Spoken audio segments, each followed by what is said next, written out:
우리의 공복 시간을 든든하게 지켜주는 땅콩버터. 수많은 땅콩버터 중에 다이어터를 위한 땅콩버터는 따로 있어요. 성분표에서 숫자 6개만 확인하시면 됩니다. 오늘은 다이어터를 위한 땅콩버터를 고르는 체크리스트를 알려드릴게요.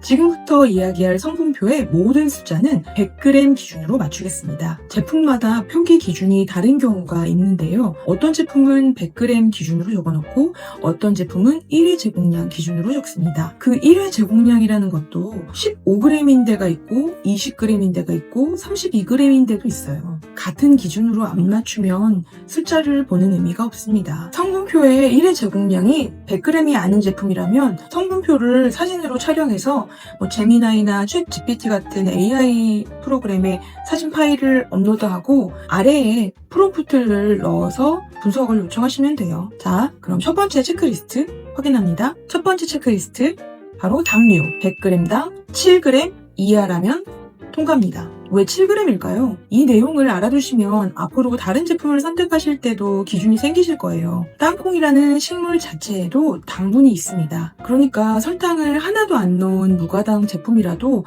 당류가 0g일 수는 없는 거죠. 보통 땅콩에 들어있는 천연 당분으로 4g에서 6g 정도 나옵니다. 이건 로스팅을 얼마나 했는지 그리고 땅콩의 품종에 따라서 조금씩 달라지고요. 그래서 7g까지는 설탕을 넣지 않고도 나올 수 있는 범위라고 보시면 됩니다. 여기서부터가 중요한데요. 이 숫자가 8g, 9g 이상 넘어가게 되면 원재료명을 한 번 더 확인해 보세요. 이게 좀 애매한 구간이거든요. 그리고 10g을 넘어갔다? 이건 거의 확실합니다. 설탕이든 첨가당이든 뭔가 따로 들어간 거라고 볼 수 있어요. 원재료명을 확인하지 않아도 성분표의 숫자만으로도 알 수 있는 것들이 있습니다.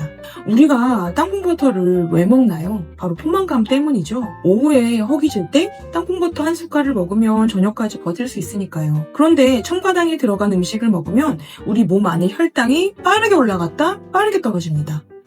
그러면 먹고 나서 오히려 더 배가 고파져요. 포만감 때문에 먹는 음식에 배고픔을 만든 성분이 들어가 있는 겁니다. 그리고 하나 더요. 제품 앞에 무설탕이라고 크게 적혀 있어도 물엿이나 올리고당, 결정과당 같은 게 들어가면 당류 숫자에는 다 잡힙니다. 그래서 제품의 표시 문구가 아니라 성분표의 숫자를 보셔야 하는 거예요. 이어서 두 번째 체크리스트, 단백질입니다. 기준은 22g 이상. 이 숫자가 재밌는데요. 단백질의 양 자체도 중요하지만 제품의 땅콩 함량을 알려주는 지표로도 쓸 수 있어요. 땅콩버터의 단백질은 보통 100g당 25g 안팎이에요. 그러니까 이 숫자가 눈에 띄게 낮다면 땅콩이 적게 들어가고 다른 무언가로 채워져 있다는 신호겠죠? 예를 들어 100g당 단백질이 15g밖에 안 되는 땅콩버터가 있다고 칩시다. 그러면 나머지 단백질의 자리에는 뭐가 들어갔을까요? 설탕이거나 다른 기름이거나 전분류일 가능성이 높습니다. 다이어트의 측면에서 단백질은 매우 중요한 영양소예요. 단백질은 우리 위에서 머무는 시간이 길어서 포만감을 오래 갈 수 있도록 해줍니다. 오후에 땅콩버터를 이렇게 허기짐을 달래는 간식으로 고르는 이유가 바로 이 포만감 때문인데요.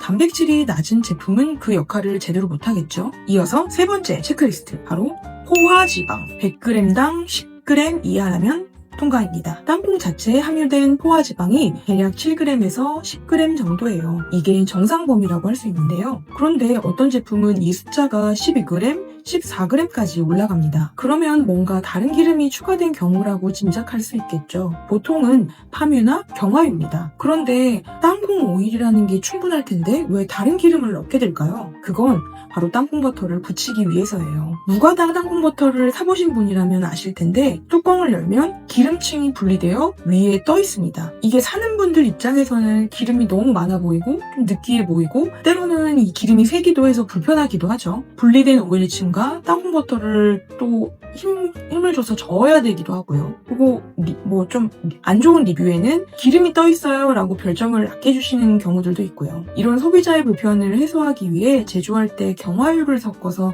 기름층이 분리되지 않게 하는 것입니다. 그런데 우리가 땅콩버터를 좋은 지방이라고 부르는 근거는 불포화 지방의 비율이 높기 때문이에요. 땅콩 지방의 80 정도가 불포화 지방입니다. 그런데 포화 지방이 올라간다는 건 그 비율이 깨진다는 걸 의미하죠. 건강한 다이어트를 위해서는 좋은 지방을 섭취해야 하는데 그 장점이 희석되는 거예요. 특히 콜레스테롤을 관리하시는 분들, 40대 후반 이후로 건강검진의 수치가 신경 쓰이기 시작하시는 분들은 이 포화지방 숫자를 꼭 보셨으면 좋겠습니다. 그리고 하나 덧붙이면요. 포화지방 바로 아래 트랜스지방이 표시돼요. 이건 0g인지만 확인하시면 되는데요. 요즘 판매되는 무가당 땅콩버터는 대부분 트랜스지방이 0입니다. 네 번째, 불포화 지방입니다. 총 지방의 75% 이상이면 통과입니다. 종종 시중에 판매되는 땅콩버터의 성분표에 불포화 지방이 아예 표기되지 않는 제품이 있을 수 있어요. 우리나라의 제품 표시 기준에는 불포화 지방은 의무 항목이 아니거든요. 포화 지방이랑 트랜스 지방은 반드시 적어야 하는데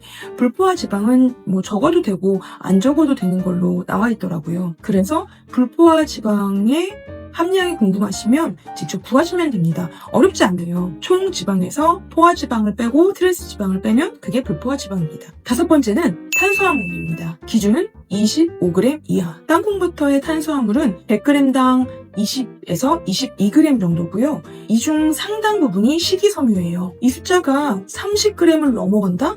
그럼 둘 중에 하나예요. 탄수화물은 높은데 당류가 낮다. 그러면 설탕 말고 다른 게 들어간 겁니다. 전분류일 가능성이 높아요. 그리고 탄수화물도 높고 당류도 높다. 그럼 이건 그냥 첨가당이라고 보시면 돼요.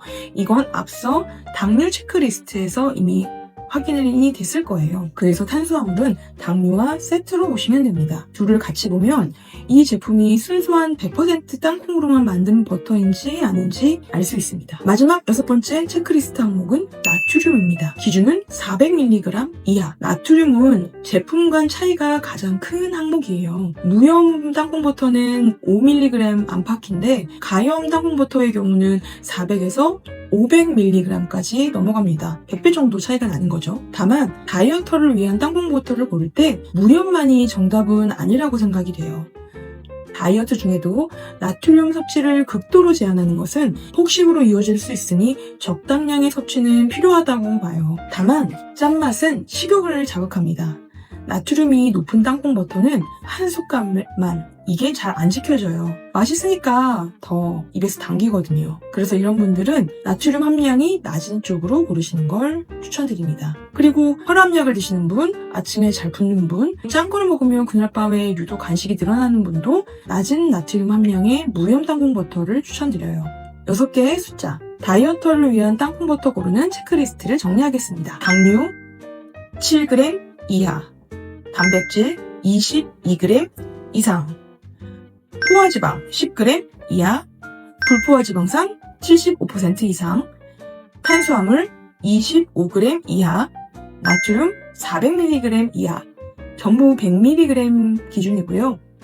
이 6개의 기준을 다 통과할 필요는 없습니다. 5개 이상을 통과했다면 무난하고요. 다만 당류와 포화지방, 이 두 가지는 꼭 기준에 통과하는 걸로 고르시는 게 좋아요. 그리고 마지막에 원재료명을 한 번만 보시면 돼요. 원재료명을 표기하는 길이만 보면 됩니다. 땅콩, 소금 이렇게 짧으면 좋은 거고요. 5가지를 넘어가면 뒤에 뭐가 붙어있는지 한번 읽어보세요. 오늘 영상에서 말씀드린 내용을 체크리스트 표로 정리해뒀어요. 필요하신 분들은 무료로 받아가실 수 있으니까요. 아래 고정 댓글에서 확인해주세요.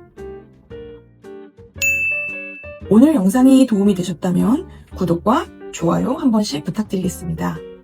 다음에 더 알찬 정보로 찾아올게요. 영상 봐주셔서 감사합니다.